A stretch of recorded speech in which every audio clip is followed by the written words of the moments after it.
கிறிஸ்துவ அன்பான தேவஜனமே, இந்த நாளிலும் கூட மீண்டும் ஒரு விசை தேவன் எனக்கு கிருபையாய் கொடுத்து இந்த காலைக்கது நிகழ்ச்சி வாயிலாக மீண்டும் உங்களோடு கூட இனம் தருணத்தை எனக்கு கொடுத்ததற்காக நான் துதிக்கிறேன், சொஸ்தரிக்கிறேன். இந்த நாளில் நமக்கு வருகிற வாக்குத்தத்தம் எங்க இருந்து சொன்னா, சங்கீதம் 29 அதிகாரம் 11வது வசனம். கர்த்தர் தமது ஜனத்திற்கு பலன் கொடுப்பார், கர்த்தர் தமது ஜனத்திற்கு சமாதானம் அருளி அவர்களை ஆசீர்வதிப்பார். ஃபர்ஸ்ட் என்ன தராருன்னு சொன்னா பலன் கொடுக்குறாங்க, ரெண்டாவது சமாதானம் தராங்க, மூணாவது என்னன்னு சொன்னா ஆசீர்வாதம். யாரு அப்படின்னு சொன்னா, யாருக்குன்னா தமது ஜனத்திற்கு. கர்த்தர் தமது ஜனத்துக்குன்னு சொன்னா உங்களுக்கு எனக்கும் அவர் என்ன தராராம், பலன் கொடுக்க காத்திருக்கிறாங்க, சமாதானம் தர காத்திருக்காங்க, அதோட என்ன செய்யறாங்க, ஆசீர்வதிக்கவும் காத்திருக்கிறாங்க. நம்ம அநேக நேரங்களை நினைக்கிறோம் இந்த உலகத்துல பிறந்திருக்கிறோம், என்னத்தை சாதிக்க போறோம், எல்லாருமே சாதிக்க முடியலையே, ஒரு சிலர் தான் என்ன செய்யறாங்க சாதிக்கிறாங்க அப்படின்னு சொல்லி நமக்குள்ள ஒரு இன்னல்ல நம்பிக்கை இல்லாதபடிக்கு நம்ம என்ன செய்யறோம், சோர்ந்து புகழ்வுகளாய் காணப்படுகிறோம். இவங்க தான் சாதிக்க முடியும், நமக்கு அந்த வசதி இல்லை, அந்த வாய்ப்பு இல்லை, அப்படிலாம் நம்ம என்ன நிறைய நேரங்கள்ல யோசித்து நாம என்ன செய்ய தாழ்வாக அல்லது குறைந்து எடை போட்டு கொண்டு இருக்கிறோம். ஆண்டவர் சொல்றாரு, ஆண்டவர் நம்ம சிருஷ்டிக்கும் போது எப்படிதான் நம்ம சிருஷ்டித்திருக்கிறாரு, நல்ல ஆரோக்கியத்தோடு நல்ல பலத்தோடு ஞானத்தோடு இருக்க முடியும், எல்லா காரியத்திலும் வைத்து நமக்கு கொடுத்துருக்காங்க. அதை பயன்படுத்துவதும் நம்முடைய தாழ்ந்து கொடுத்துருக்காங்க ஆண்டவர். அதை நம்ம எப்படி பயன்படுத்திக்கிறோம் அப்படின்றது ரொம்ப முக்கியமாக காணப்படுகிறது. அதனால்தான் பவுல் அப்போஸ்தலர் சொல்றாரு பாத்தீங்கன்னா கொரிந்தியர்ல, அவர் என்ன சொல்றாரு சொன்னா, கொரிந்தியர் 10 அதிகாரம் 31வது வசனத்துல என்ன சொல்றாரு அப்படின்னு சொன்னா, 1 கொரிந்தியர்ல, நீங்க எதை செய்தாலும் என்ன செய்யுங்க, தேவனுடைய நாமத்திற்கு மகிமையாக செய்யுங்க அப்படின்னு சொல்றாரு. அப்படி நம்ம தேவனுடைய நாமத்திற்கு மகிமையாக காரியங்களை செய்யும் பொழுது என்ன செய்யுமா, நமக்கு பலன் ஆண்டவர் தருவார். அந்த பலத்தோடு கூட என்ன வரும், நமக்கு சமாதானம் அதிகமாக நமக்கு கிடைக்கும். நீங்க பாத்தீங்கன்னா வரலாற்றிலே அல்லது பார்த்தீங்கன்னா நிறைய பெரிய பெரிய விஞ்ஞானிகள், பெரிய பெரிய போர் வீரர்கள், அவங்களுடைய வாழ்க்கையெல்லாம் பார்த்தீங்கன்னா அவங்களுடைய தொடக்கம் ரொம்ப அற்பமாக தான் இருந்துச்சு. ஆனாலும் ஆண்டவர் அவர்களை ஆசீர்வதித்தார். அதுக்கு ஒரே காரணம் என்ன அப்படின்னு சொன்னா, அவங்களாம் என்ன செஞ்சாங்க, அவரையே நம்பி இருந்தாங்க. அவர் தான் எங்களை சிருஷ்டித்தார், அவர் எல்லாமே எங்களுக்கு இன்னும் எதுவுமே கிடைக்காது அப்படின்னு சொல்லி நம்பி இருந்தாங்க. அதனால அவங்களுக்கு என்ன நடந்துச்சுன்னு சொன்னா, அவங்க வாழ்க்கையில எல்லாமே அவங்க சிந்தனைகள் என்ன இருந்துச்சு, பெரிய பெரிய சிந்தனை, பெரிய பெரிய காரியங்களை செய்யணும் அவங்க மனசுல இருந்துச்சு. அதெல்லாம் என்ன செஞ்சு நடந்துச்சு. அதுக்கு நீங்க பாத்தீங்கன்னா உதாரணத்துக்கு பாத்தீங்கன்னு சொன்னீங்கன்னா, செருப்பு தொழில் வேலை செய்கிற தந்தை, ஆனா மகனுக்கு வந்து என்னது, ஜனாதிபதியான வாய்ப்பு.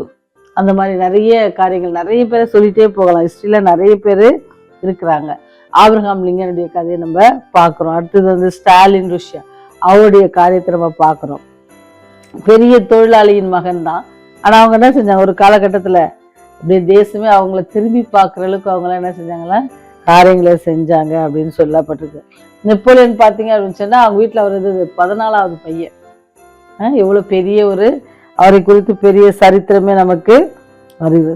என்ன அப்படின்னு சொன்னா, நம்ம வாழ்க்கையில எல்லாத்துக்கும் என்ன செய்யணும், நம்ம ஆண்டவர் நம்ம எதுக்கு இந்த உலகத்துல வச்சிருக்கிறாரு அப்படின்றத நம்ம முதலாவது புரிஞ்சுக்கணும். நம்ம வந்து அவருக்காக நம்ம என்ன செய்ய சித்தமா இருக்கிறார் என்பதை நம்ம உணர்ந்து, அவர் நமக்கு கொடுத்திருக்கிற காரியங்கள், தாளந்தா இருக்கட்டும், இல்லை பணமா இருக்கட்டும், இல்லை நேரமா இருக்கட்டும், எதுவாக இருந்தாலும் நம்ம அவருக்காக நம்ம செய்யும் பொழுது என்ன செய்யறாரு, அவர் நமக்கு பலன் கொடுக்கிறாரு. நான் ஒண்ணுமே இல்லை, என்கிட்ட ஒண்ணுமே இல்லை அப்படின்னு நீங்க நினைக்கணும். உங்ககிட்ட என்ன கொடுத்துருக்கிறாரோ அதுல இருந்து நீங்க என்ன செய்யுங்க, ஆண்டவரே நீங்க இதை கொடுத்துருக்கீங்க, இதுக்கு நான் என்ன செய்யணும் அப்படின்னு நீங்க கேட்டீங்கன்னா அதை செய்வதற்கான பலத்தை அவர் தருவார். ஒருவேளை பிரச்சனைகள் வரும் அப்படின்னு சொன்னா அவர் என்ன செய்வார், பிரச்சனைகளை நீக்கி போட்டு உங்களுக்கு சமாதானத்தை தருவார். சமாதானத்தை தருவதோ இல்லை, உங்களை ஆசீர்வதிக்கும் அவர் காத்து கொண்டிருக்கிறார். நீங்க பாத்தீங்கன்னு சொன்னீங்கன்னா, ஆண்டவர் இந்த ஆசரிப்பு கூடாரத்தை செய்யணும் அப்படின்னு சொல்லிட்டு சொல்லும் பொழுது, அல்ல தேவாலயத்தை கட்டுவதற்கு ஒரு பிரயாசப்படும் பொழுதும் சாலமன் கேட்பாரு, எங்க நாட்டுல இந்த மாதிரி வேலைப்பாடுகளை செய்வதற்கு ஆள் இல்லையே, என்ன பண்றது அப்படின்னு சொன்னா ஆண்டவர் சொல்லுவாரு. அப்ப பக்கத்துல போய் ஈராம் நாட்டுல என்ன செய்வாங்க, அங்க இருக்கிற ராஜாவோட கூட பிணைக்கப்பட்ட அந்த ராஜாவுக்கு சொல்லுவாரு, நீங்க அனுப்புங்க ஆட்களை. அவங்க அனுப்பும் பொழுது அவர் எத்தனை ரொம்ப 30,000 பேர் அனுப்புறேன், 5,000 பேரா நான் அனுப்புறேன். இவங்க 15 நாள் இங்க வேலை செஞ்சுட்டு 15 நாள் என்ன செய்வாங்க, வீட்டுல போயிருப்பாங்க அப்படின்னு சொல்லி பவுஞ்சாக என்ன செய்வாங்களா, வேலையாட்களை அனுப்புவாங்க. ஏன்னு சொல்றேன் இதெல்லாம்னா, நம்ம எடுத்துக்கொள்ளுகிற முயற்சி, நம்முடைய விருப்பங்கள், நம்முடைய ஆசைகளை ஆண்டவர்கிட்ட நம்ம சொல்லும் பொழுது அது அவருக்கு பிரியமாக இருக்கும் அப்படின்னு சொன்னால் அவர் என்ன செய்வாராம், அதை நமக்கு ஆசீர்வதித்தரவர் காத்திருக்கிறார். அதற்கான ஏற்பாடுகள் அந்த ராஜா சொல்கிறார், நீ என்ன கொடுக்குற, உனக்கு என்ன வேணாலும் நான் தரேன், நீ ஆள் அனுப்பு அப்படின்னு சொல்லுவார். அந்த ஆளை ரொம்ப அழகாக கட்டப்படும். நீங்கள் அந்த சரித்திரத்தெலாம் வாசிப்பீங்க அப்படின்னு சொன்ன நேரம் கிடைக்கும் போது எடுத்து வாசிங்க. ரொம்ப அழகாக இருக்கும். ஆண்டவர் எவ்விதமாக நடத்துகிறார் பிள்ளைகளே, அவருடைய பிள்ளைகளே. சில நேரம் ஐயோ நான் ரொம்ப ஏழ்மையாக இருக்கிறேன், எங்களுக்கு அந்த ஆண்டவர் அதெல்லாம் பார்க்குறதே கிடையாது. நீ ஏழையாக இருக்கியா பணக்காரனாக இருக்கியா, ஆண்டவருடைய இருதயம் எப்படி இருக்குன்னு அப்படி பார்க்குறாங்க. அப்போ உங்களுடைய இருதயத்தில் ஆண்டவருக்கு எவ்வளோ இடம் கொடுத்துருக்கீங்க அப்படின்னு பார்க்கும் பொழுது ஆண்டவர் என்ன செய்கிறாரு, உங்களுக்கு நீங்கள் வைத்திருக்கிற பலத்தோட அவருடைய பலம் என்ன செய்யுமா பூரணமாய் விளங்காக கிருபை செய்வார். இந்த நாள் அப்படி ஒரு நாளாக இருக்க, இந்த நாளில் நீங்கள் வெற்றி பெறுகிற நாளாக இருக்க, இந்த நாள் உங்களுடைய தாளந்துகளை பெருக்கிக் கொள்வதற்கான ஒரு நாளாக இருக்க, இந்த நாள் நீங்கள் ஆண்டவருக்காக ஏதாவது ஒரு காரியத்தை எடுத்து செய்கிற ஒரு நாளாக இருக்க தேவன் உங்களை ஆசீர்வதிப்பாராக. அதற்கான பலத்தையும் சமாதானத்தை உங்களுக்கு தருவாராக. ஜெபம் செய்வோம்.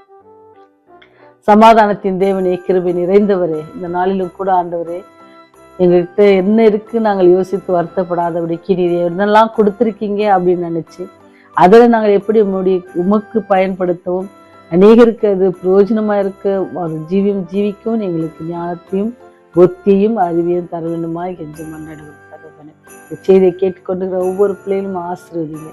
அந்த பிள்ளைகள் கேட்கும் பொழுது அவர்கள் ஆறுதல் அடையவும், தேவ அன்பை புரிந்து கொள்ளவும், அநேகருக்கு அன்பை எடுத்து சொல்லுகிற பிள்ளைகளாக அவளை மாற்ற வேண்டுமா என்று மன்றாடுகிறோம். ராஜா, உடைய வருகை அதி சீக்கிரமா இருக்கிறது என்பதை எங்களை சுற்றிலும் நடக்கிற ஒவ்வொரு நிகழ்ச்சிகளும் எங்களுக்கு வலியுறுத்தி கொண்டே வருகிறது. கர்த்தாவே, நாங்கள் ஏனோ தானோ என்று எடுத்துக்கொள்ளாதபடிக்கு உண்மையாகவே தேவனுடைய வருகை அதி சீக்கிரமா இருக்கிறது உணர்ந்து வாழ நீர் கிருபை செய்த வேண்டுமா. குற்றம் குறைகள் பாவங்கள் மீறுதல்கள் தவறுகள் தப்பிதங்கள் எல்லாவற்றையும் ஒரு விசை கூட மன்னித்து ராஜ்யம் வரும்போது நேர்த்தல் வேண்டுமாய் இயேசுவின் வழியாய் ஜெபிக்கிறோம். ஜீவனுடன் நல்ல தகப்பனே. ஆமென், ஆமென்.